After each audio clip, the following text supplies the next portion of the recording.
Hey everybody, Rob John Webb here, and welcome to episode 1 of this podcast that I've now begun. I've been meaning to do it for a long time, and finally I've got around to doing it. So what I'm going to do in this podcast series is talk about all kinds of music production, DJing, and just music life in general. So let's crack on. So episode 1, welcome, and what I'm going to discuss today is, do you have too many styles in producing? Is it something that plagues you? Is it something that you think holds you back? It certainly held me back for a long time. And I just think to myself, well, sometimes personally, I'm in the mood one day to make ambient piano music, for example, or, chilled out music.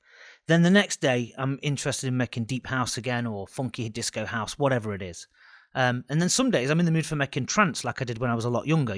I'm 47 now, and when I was in my early 20s, I was making trance music and banging main room club tracks, And obviously, as time has passed, I've kind of grown out of that and gone back into my funkier side of things, which I absolutely love, and it can be a burden and it can be a problem. And I just wondered if there are people out there, like myself, who have bouts of success in one area and then they want to go off and splinter into something totally different, but are afraid to do so through fear of probably neglecting what you've built up in terms of giving that up, in terms of pursuing the next thing, and that can be a stifling problem. It can be something that holds you back. And then in the end, you end up producing very little because you're torn between different genres. I know I certainly have been over the years.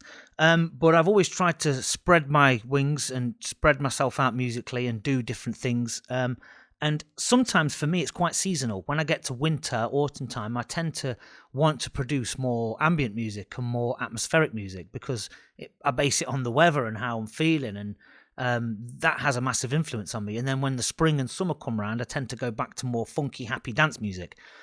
So it's kind of a double-edged sword in a way.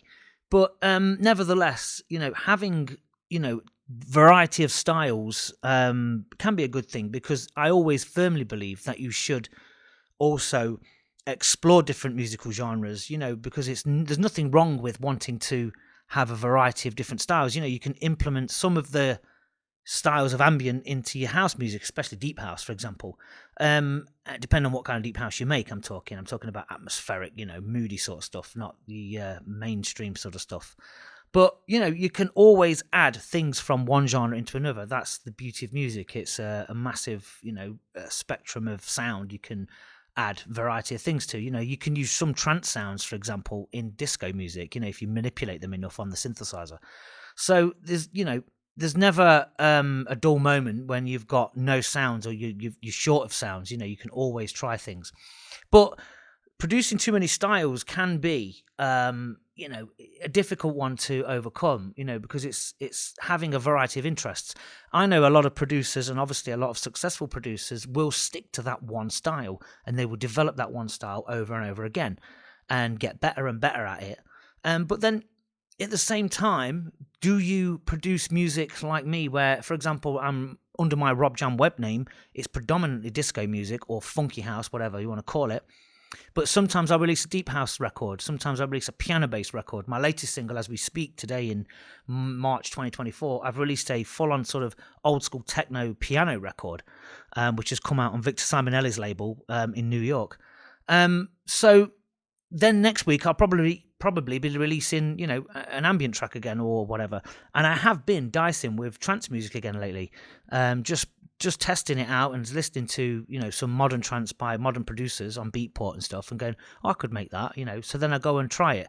I'll probably never ever release those records, but still, it's worth exploring and branching out on, different styles. So making music of a variety of different styles is a good thing and a bad thing.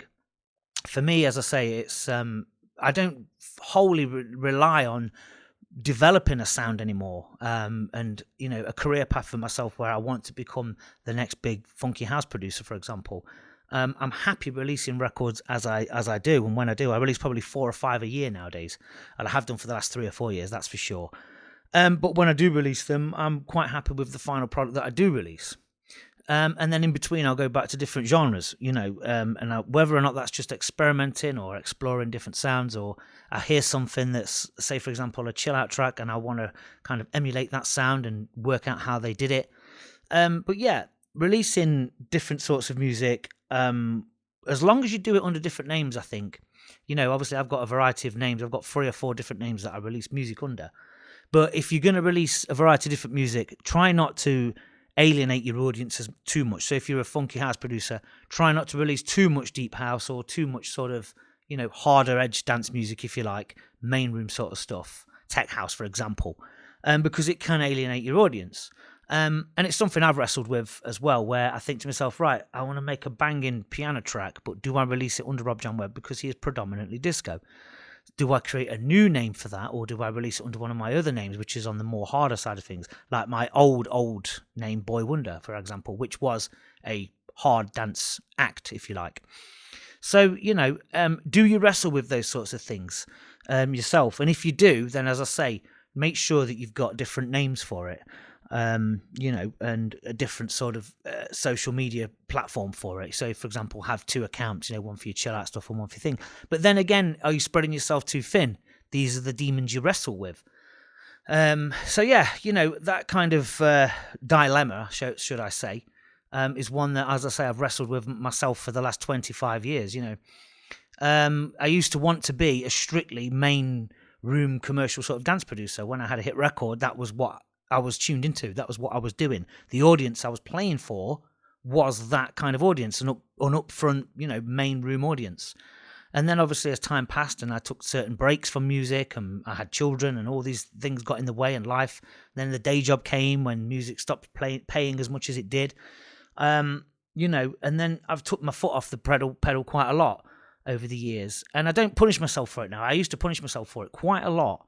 So, nowadays, I just release music as I please because I don't particularly want to play the game, where you release a whole string of records and then you want to get gigs from the back of those records and then you become on the circuit and then you become known for that sort of act and then promoters and DJ events and stuff book you for that specific thing. I don't really need to play that game. I don't really want to. I'm too old now not too old, but I'm too long in the tooth, should I say, to want to play that game. It's a hard slug because the problem with releasing a load of music under one name, and if that's what you want to do, and then developing your name and reputation through that, you then get onto the gig train, and then once you're on the gig train, you're touring, you're DJing, you're going around every other weekend or whatever. It takes you away from the studio, and then you find yourself that you're not producing as much because you're too busy on the DJ circuit under that specific genre that you've produced under, that you've made your name under. So for me personally, it's kind of, I'll release an ambient album 1 month and then I'll release a dance track the next, and then I'll toy around with drum and bass or trance just for the fun of it. It's, I'm quite happy doing that. Will I look back on my life and go, I wish I'd stuck to this particular thing more? Maybe, but who knows? I'm not going to dwell on the future because you don't know how long you've got. But as I say, in the meantime, I'm happy pottering from one thing to another. But it can be frustrating. Don't get me wrong. I do get frustrated with myself as well. I'm only human, and I do, get cross with myself for not being consistent. Consistency is a big problem of mine. Maybe that's why I flutter from one genre to another, because I'm too busy focusing on one track and then the next minute I bounce to another, I bounce to this, and I go from there. I've got so many ideas and so many unfinished tracks. I jump through all sorts of different hoops sometimes to try and finish those one tracks, and in the end you finish very little. But the funny thing is, lately I've been making old school hardcore rave music.